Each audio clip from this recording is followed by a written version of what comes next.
converso agora com Felipe Santana, especialista em mercado da StarDesk. Felipe, boa tarde.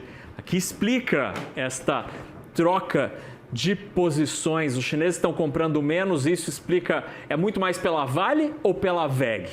Boa tarde. Muito boa tarde, Nakagawa. É um prazer muito grande estar de volta aqui na CNN, principalmente eu que sou um grande admirador do teu trabalho. Então, muito obrigado pelo convite mais uma vez. Vamos explicar aí o que está acontecendo com Vale e WEG na comparação.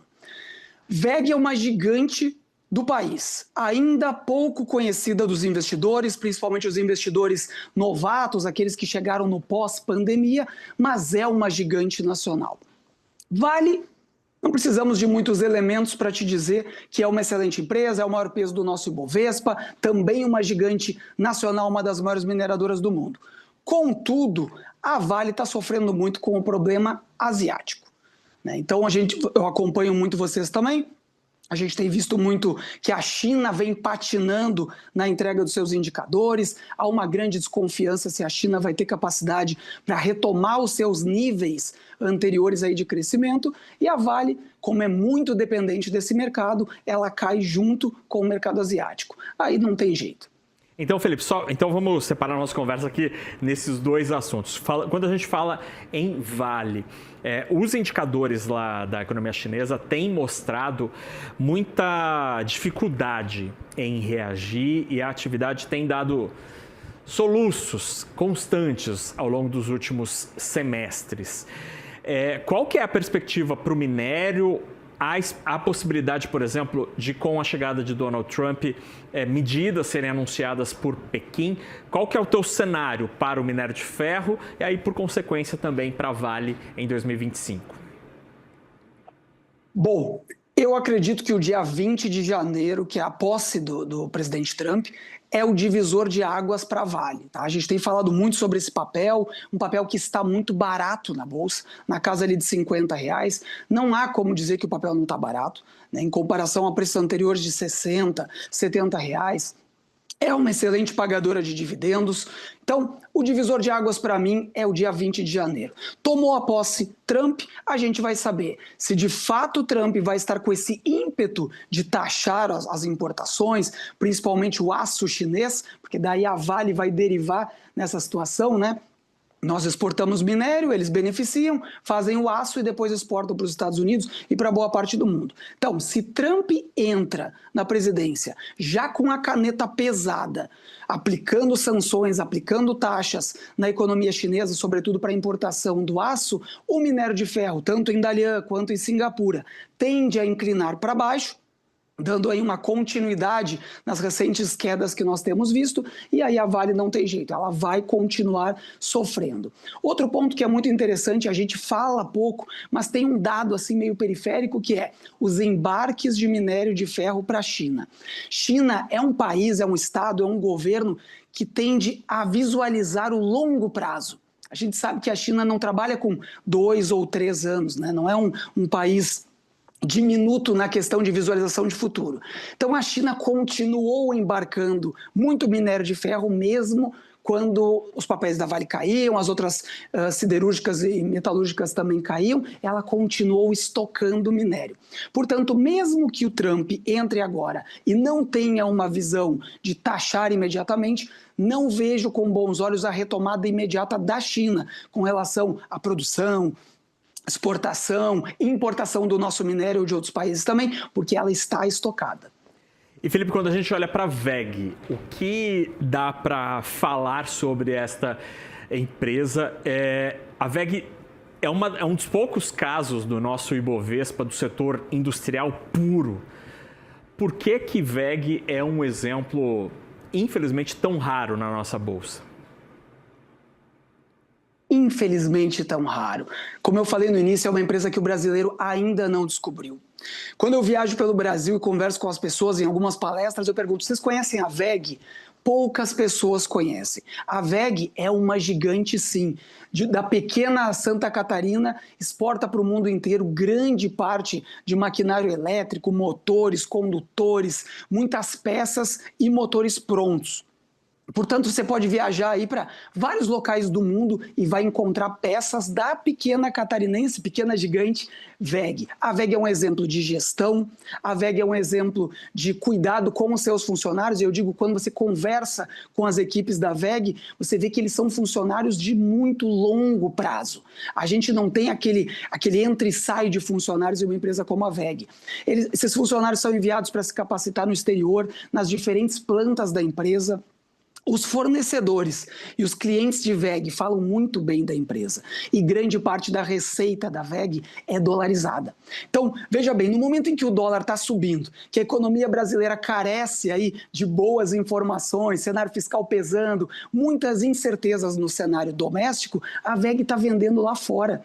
A WEG está arrecadando dólares, fazendo seu balanço patrimonial disparar, fabricando milionários, sejam eles investidores, sejam eles clientes, fornecedores. É uma empresa muito importante para o país. Uma pena que o investidor local ainda não tenha assim descoberto a WEG como a empresa que é. Felipe, quando a gente observa... Bom, a WEG, né, é de Jaraguá do Sul, lá em Santa Catarina, e é curioso porque esse bom desempenho dos papéis recente fez com que, por exemplo, alguns dos jovens que são da família dos fundadores começassem a aparecer nos rankings dos bilionários mais jovens do mundo, já que tem uma parte do capital, e a ação subiu muito. Em 12 meses, o papel subiu 54% neste mercado brasileiro, em que o Ibovespa só patina, às vezes dá passos para trás. Um papel que subiu 54% nos últimos 12 meses, Felipe, ainda cria oportunidades para entrada ou ele está demasiadamente valorizado, não é o momento para quem não tem WEG colocar na carteira? A pergunta é muito pertinente, mas eu vou olhar para os fundamentos da empresa. A WEG estava cara no ano passado, estava cara no ano anterior, possivelmente alguém vai dizer que está cara hoje e no ano que vem alguém vai olhar e dizer, puxa, estava barato em 2024, 2025. Evidente que não é uma recomendação de compra aí para as pessoas que estão nos assistindo, mas de fato a WEG ela tem um projeto de longo prazo. Quando a gente olha para os clientes e os concorrentes da WEG, a gente consegue entender que ela está num patamar para nível de empresas brasileiras bem elevado. Então, eu não acho que o papel está caro, eu acho que a WEG tem muito chão ainda, tem muito capim ainda nesse campo. Acho que ela tem, com a questão das energias sustentáveis, ela fabrica motores elétricos, ela tem componentes para motores elétricos e toda essa tendência mundial de tirar o petróleo, de criar energias renováveis, ela está intrínseco ali, ela está dentro do projeto da WEG. Estou com um vale na cabeça, da WEG. Portanto, eu acho que é uma empresa que ainda tem muito para entregar. Não acho que o papel está caro. Pontualmente nós poderemos ver aí alguma realização, um dia que subiu demais, no outro dia ela realiza. Inclusive isso é um ponto até interessante, porque algumas pessoas procuram, né, a imprensa, procuram o mercado, alguns analistas para entender, nossa, hoje está caindo. A gente olha para o cenário, para o histórico da WEG e vê, não, ela não está caindo. Ela está simplesmente realizando parte dos lucros. Mas ela realiza sempre num curto espaço de tempo e logo os investidores, os estrangeiros, ou o investidor de varejo já sai correndo para comprar, porque WEG é uma ação de carteira. De fato, WEG é uma ação para o futuro. É uma empresa consolidada, é uma empresa que tem bons projetos e deve continuar entregando aí nos próximos anos bons resultados. Felipe Santana mencionou aí a transição energética. Quando você vai para o Nordeste, muitos dos parques eólicos que estão ali no fundo, o cenário das lindas praias que a gente tem no Brasil, usam motores da WEG e estão lá, girando quase que o dia inteiro. Felipe, a gente falou sobre a economia chinesa e como isso acaba afetando o preço do minério de ferro e o desempenho das ações da mineradora Vale. A China também é um grande comprador de proteína animal do Brasil. Como é que fica o cenário para esses papéis dos nossos grandes frigoríficos que exportam para a China diante desta economia que está rateando? Uma coisa é construir prédio, mas almoçar e jantar, os chineses vão continuar. Então é uma posição um pouco mais segura estar comprado em ações exportadores de proteína para a China? Você tirou de mim a minha resposta. Construir prédio, ok, vamos parar, tivemos crise imobiliária na China recentemente, dá para segurar, mas alimentação não tem como. Nós temos aqui no caso da JBS a maior produtora de proteína animal do planeta. Veja bem, nós estamos falando de uma empresa brasileira que é a maior do mundo. E a gente tem mercado em todo o mundo, porque carro elétrico, bobina, motor, construção de prédio, tudo isso pode esperar, mas alimentação não. Vejo com bons olhos, temos que ficar de olho sempre no ciclo do boi, né? A gente leva um tempo, a gente não consegue fabricar boi na velocidade com que se fabrica um motor elétrico, tem todo um ciclo de crescimento para o abate, mas as nossas empresas estão muito bem posicionadas. Como essas empresas locais, Marfrig, Minerva, JBS, empresas que exportam muita carne e têm um mercado consumidor muito grande também, que o brasileiro gosta de carne, né, Naka?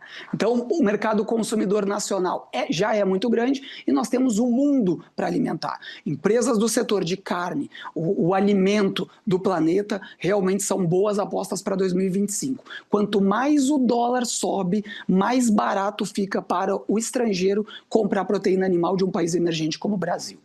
Muito bem, a gente conversou com o Felipe Santana, especialista em mercado da Stardesk.